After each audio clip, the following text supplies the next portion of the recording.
सरनिटी। ये कहानी एक ऐसे कैप्टन और उसकी क्रू की है जो अपने ग्रह को कुछ ताकतवर ग्रहों के एक अलायंस से बचाना चाहते हैं। कहानी की शुरुआत अंतरिक्ष में तैर रही एक सरनिटी नाम की शिप से होती है, जहां उसके कैप्टन मैल्कम रेनॉल्ड्स और उसकी बाकी क्रू को दिखाया जाता है। मैल्कम को पता चलता है कि अलायंस के एक रिसर्च फैसिलिटी में एक ऐसी लड़की कैद है जो होने वाली संभावनाओं को पहले ही देख लेती है, तो वो उस लड़की के भाई की मदद से उसे बाहर निकाल लेता है। अब इन दोनों भाई बहन के पास रहने की कोई जगह तो होती नहीं, इसलिए मैल्कम इन्हें अपने शिप पर ही रख लेता है। अब कुछ महीनों बाद का वक्त दिखाया जाता है जब शिप का राशन पानी पूरी तरह से खत्म हो चुका है और शिप भी काफी हद तक डैमेज है। दरअसल जब से इन्होंने अलायंस से बगावत की है तब से दिनों ब दिन अलायंस इनकी मुसीबतें बढ़ाते जा रहा है और आज इन सभी मुसीबतों से बाहर निकलने के लिए मैल्कम को एक मौका मिला है। उसे पता चला है कि अलायंस जिन प्राइवेट एजेंसी से काम करवाता है उनके पेमेंट की रकम आज एक जगह पर इकट्ठा होने वाली है और अपने सभी साथियों को तैयार रहने के लिए कहता है कि आज हम उस जगह पर डकैती डालेंगे और इस डकैती में वो उस लड़की को भी ले जाना चाहता है जिसे उसने अलायंस के चंगुल से बचाया होता है। इस लड़की का नाम रिवर है और जब रिवर के भाई साइमन को ये पता चलता है तो वो उसे भेजने से इनकार कर देता है। मैल्कम भी थोड़े स्ट्रिक्ट बिहेवियर का है, वो उसे याद दिलाता है कि ये सिर्फ उसकी है और यहाँ पर सिर्फ उसी की चलेगी। इसके बाद मैल्कम अपने दो साथियों और रिवर के साथ निकल पड़ता है। वहाँ पहुंचकर ये सबसे पहले उस पूरी जगह पर कब्जा कर लेते हैं और वहाँ पर जितना भी कैश होता है उसे लूटना शुरू कर देते हैं। तभी अचानक से रिवर को एक विजन आता है और वो कुछ समय के लिए बेहोश हो जाती है। जब उसकी आँख खुलती है तो बताती है कि रिवर्स आ रहे हैं। रिवर्स का नाम सुनते ही यहाँ पर हड़बड़ी मच जाती है और जिसको जहाँ जगह मिलती है वो वहीं पर छुपना या भागना शुरू कर देते हैं। दरअसल रिवर्स इस वक्त के लुटेरे हैं और ये इतने खतरनाक हैं कि जिंदा इंसानों तक को खा जाते हैं। यही वजह है कि ये लोग इनसे बहुत डरते हैं। अब कुछ ही समय में रिवर्स यहाँ तक पहुँच जाते हैं और जो लोग भाग नहीं पाए होते हैं या छुप नहीं पाए होते वो उन्हें पकड़ पकड़ कर बेरहमी से अपने शिप में ले जाने लगते हैं। वहीं ये चारों मैल्कम, उसके दोनों साथी और रिवर किसी तरह से लूटी हुई रकम लेकर अपने शटल तक पहुंच जाते हैं और उसे चालू करके अपने मेन शिप की तरफ निकल पड़ते हैं। तभी इन पर कुछ रिवर्स की नजर पड़ जाती है और वो अपने छोटे छोटे शटल लेकर इनके पीछे पड़ जाते हैं। मैल्कम के साथी जोई जो इस शटल को चला रही होती है वो बड़ी बड़ी चट्टानों के बीच से शटल को घुमाना शुरू कर देती है, जिससे रिवर्स का दिमाग घूम जाता है और वो आपस में ही अपने शटल को लड़ा बैठते हैं। लेकिन अभी भी एक शटल ऐसा होता है जो लगातार इनका पीछा कर रहा है। अब इस वक्त इनके पास इतने हथियार भी नहीं है कि ये रुक कर इनका सामना करे, इसलिए मैल्कम अपने मेन शिप के पायलट होबन से कांटेक्ट करता है और उसे यहाँ की सिचुएशन बताता है। होबन भी इनसे ज्यादा दूर नहीं होता, इसलिए वो जल्द यहाँ पर आकर इन्हें रेस्क्यू कर लेता है। अब ये लोग यहाँ से होकर एक नए प्लेनेट पर जाते हैं जहाँ शिप्स को रिपेयर किया जाता है। मैल्कम अपनी शिप को रिपेयरिंग स्टेशन पर लगाकर उस डीलर से मिलता है जो शिप्स को रिपेयर करने का काम करता है। डीलर भी कुछ पैसे लेकर शिप को रिपेयरिंग पर लगवा देता है। तभी यहाँ पर रिवर को दिखाया जाता है जो इनके पीछे पीछे यहाँ तक आ गई है। ये एक बार है और इस बार में मौजूद एक स्क्रीन पर कुछ प्रोग्राम चल रहा है जिसे वो ध्यान से देखने लगती है। तभी उस प्रोग्राम में एक कोड उभरता है जिसे देखने के बाद वो पागल सी हो जाती है। वो बेवजह ही लोगों को मारना शुरू कर देती है और डर के मारे सभी अपनी जान बचाकर भागने लगते हैं। इसी भगदड़ में मैल्कम और उसके साथी जेन की नजर उस पर पड़ती है जो यहाँ मौजूद सभी लोगों के हाथ पांव तोड़ चुकी होती है। जेन उसके पास जाकर उसे रोकने की कोशिश करता है लेकिन वो उस पर भी हमला कर देती है और उसे बहुत बुरी तरह से पीटती है। वहीं मैल्कम गुस्से में अपनी गन निकाल लेता है। ठीक उसी वक्त पर रिवर भी उस पर गन पॉइंट कर देती है। दरअसल रिवर का सिक्स सेंस पूरी तरह से एक्टिव है। अब इससे पहले कि यहाँ पर कोई खून खराबा होता है, रिवर का भाई साइमन यहाँ पर आकर कुछ वर्ड बोलता है जिससे रिवर बेहोश हो जाती है। ये सभी उसे लेकर शिप में जाते हैं जहाँ उसे एक कैबिन में लॉक कर दिया जाता है। अब सभी के सभी ये जानना चाहते हैं कि आखिर उस बार में हुआ क्या था। साइमन अपनी चुप्पी तोड़ते हुए बताता है कि उस फैसिलिटी से रिवर को बाहर निकालने वाले लोगों ने मुझे इसके बारे में बताया था। साथ ही उन्होंने ऐसे डेंजरस सिचुएशन में वो सेफ वर्ड भी यूज करने को कहा था जिससे रिवर को एक गहरी नींद आ जाएगी।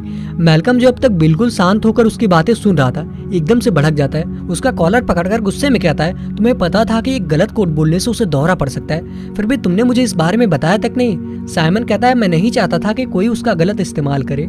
अब ये लोग अपने लड़ाई झगड़े को यहीं खत्म करके इस मुद्दे की गहराई को समझने की कोशिश करते हैं और वो इसमें मिस्टर यूनिवर्स की मदद लेते हैं। ये एक बहुत बड़ा हैकर है और इनकी जान पहचान का भी है। मिस्टर यूनिवर्स उस बार के सर्वर को हैक करके उस समय के वीडियो फुटेज को निकाल लेता है जब रिवर उस बार में इंटर हुई थी।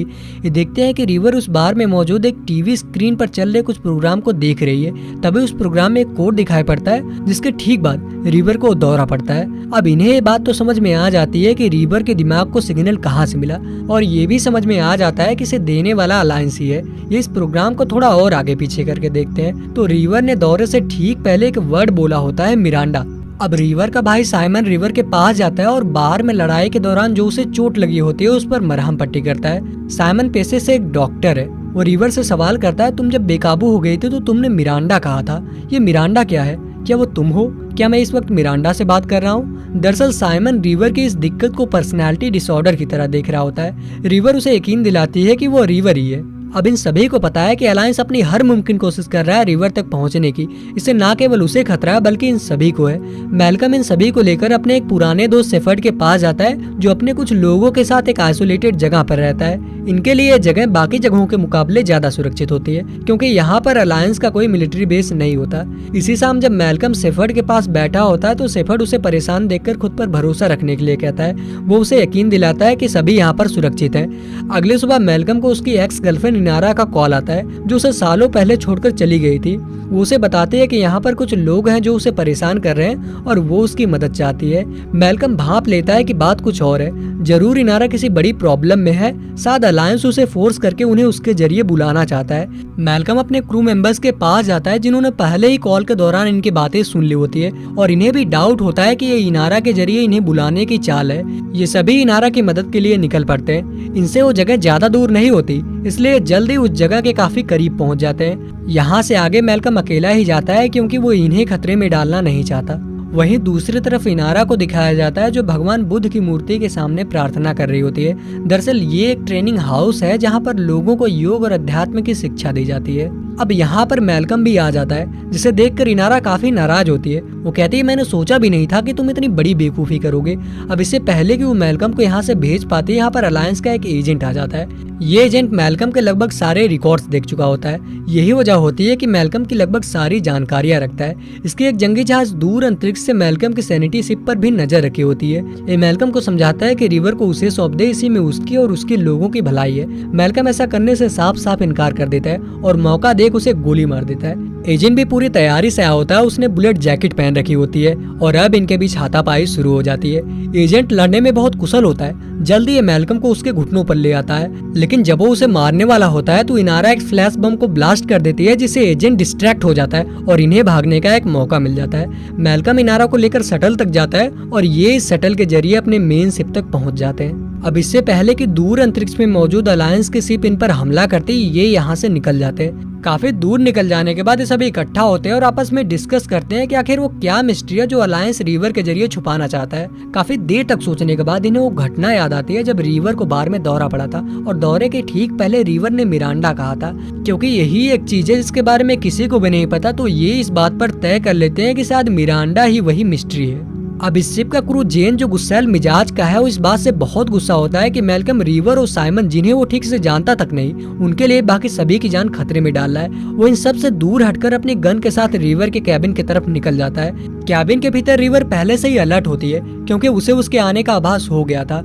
उसके आते ही वो उसे बेहोश करके वहीं छुप जाती है। वहीं बाकी सब भी आवाज सुनकर उसके कैबिन की तरफ जाते हैं जहाँ कैबिन भीतर से लॉक होता है। ये देखते हैं कि जेन कैबिन के भीतर बेहोश होकर पड़ा है और रिवर कहीं भाग चुकी है। उसे शिप में चारों तरफ ढूंढा जाता है और काफी ढूंढने के बाद ये उसे पायलट के कैबिन में पाते हैं जहाँ वो शिप की नेविगेशन की मदद से कुछ जानने की कोशिश कर रही होती है। ये देखते हैं कि उसने मिरांडा नाम के एक प्लेनेट का कोऑर्डिनेट निकाल रखा है और ये समझ जाते हैं कि मिरांडा कोई इंसान नहीं बल्कि एक प्लेनेट है जिसे अलायंस छुपाना चाहता है। अब एक बार फिर से अपनी उसी पुरानी जगह यानी मैल्कम के दोस्त शेफर्ड के ठिकाने पर पहुंच जाते हैं। ये देखते हैं कि यहाँ इनके आने से पहले अलायंस के एजेंट ने सभी को मार दिया है। इन्हें इस बात से बहुत दुख पहुंचता है, लेकिन ये अब कुछ कर भी नहीं सकते।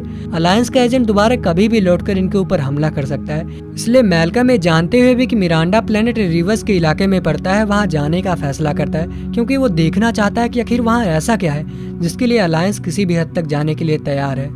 अब जाने से पहले ये अपनी पूरी शिप को ट्रांसफॉर्म करके रिवर्स की शिप का लुक दे देते हैं ताकि ये उनके बीच से आसानी से निकल पाए, और होता भी ऐसा ही है। ये बड़े आसानी से उनके बीच से निकलकर मिरांडा प्लेनेट में इंटर हो जाते हैं। इन्हें इस प्लेनेट की सारी रीडिंग्स नॉर्मल मिलती है। यहाँ का हवा, पानी, पर्यावरण पूरी तरह से हैबिचुअल इंसानों के रहने योग्य होता है।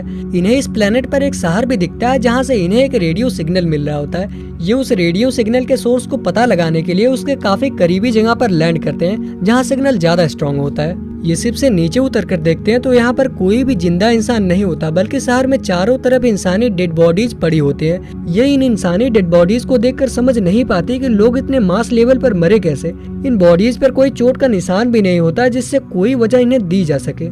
अबे चलते हुए उस जगह पर पहुंच जाते हैं जहां से इन्हें वो रेडियो सिग्नल मिला था।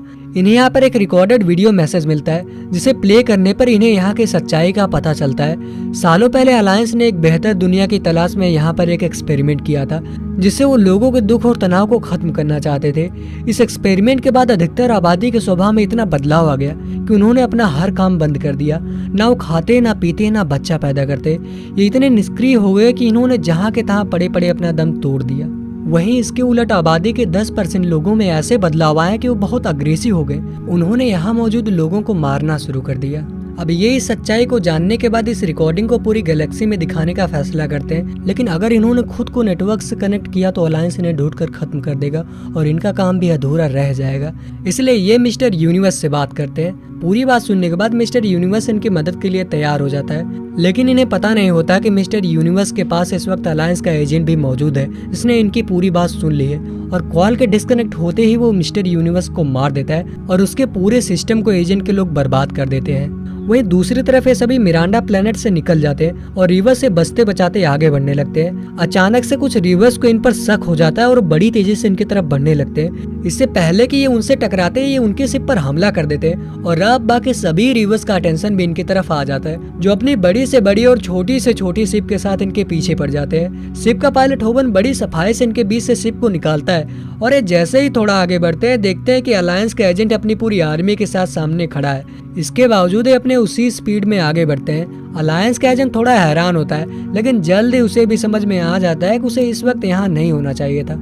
अब इससे पहले कि वो कुछ सोच समझ पाता, रिवर्स के शिप उसके शिप पर हमला कर देते हैं, जिससे होबन को निकलने का एक मौका मिल जाता है और वो अपने फुल फोकस के साथ इनके बीच से होता हुआ निकलने लगता है। एक के बाद एक शिप पर कई अटैक होते हैं, इसके बावजूद होबन इनके बीच से शिप को निकाल लेता है। जल्द ही उस जगह पर पहुंच जाते हैं जहां मिस्टर यूनिवर्स रहता है। इनके पीछे पीछे रिवर्स का एक शिप भी आ जाता है जिसमें बैठे रिवर्स होबन को मार देते हैं। ये सभी शिप से बाहर निकलकर टावर में चले जाते हैं जहां मैल्कम के क्रू उसे उस रिकॉर्डिंग को ब्रॉडकास्ट करने के लिए भेज देते हैं और खुद यहीं रुककर रिवर्स का सामना करते हैं। मैल्कम जब ट्रांसमीटर तक पहुंचता है तो देखता है कि एजेंट ने उसे पहले ही बर्बाद कर दिया है और मिस्टर यूनिवर्स को भी मार दिया है।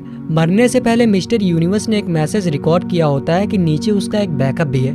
मैल्कम तुरंत वहां जाता है। तब तक अलायंस का एजेंट भी वहां तक पहुंच जाता है और अब एजेंट उसे रोकने की बहुत कोशिश करता है। इसके बावजूद वो रिकॉर्डिंग को ब्रॉडकास्ट कर देता है। इस रिकॉर्डिंग के ब्रॉडकास्ट होने के कुछ समय बाद तक दुनिया में मौजूद हर एक शख्स इसे देख लेता है और अब अलायंस के पावर्स बहुत हद तक कम हो जाती है। इस रिकॉर्डिंग को एजेंट ने भी देख लिया होता है, इसलिए उसे उसकी गलतियों का एहसास होता है और वो अपने सोल्जर्स को पीछे हटने के लिए कहता है। एक तरह से वो जंग को खत्म कर देता है। मैल्कम के सभी साथी ठीक होते हैं, लेकिन इनकी शिप पूरी तरह से डैमेज होती है। सभी मिलकर एक बार फिर से शिप को रिपेयर करते हैं और जल्द ही इनकी शिप उड़ने के लिए तैयार हो जाती है।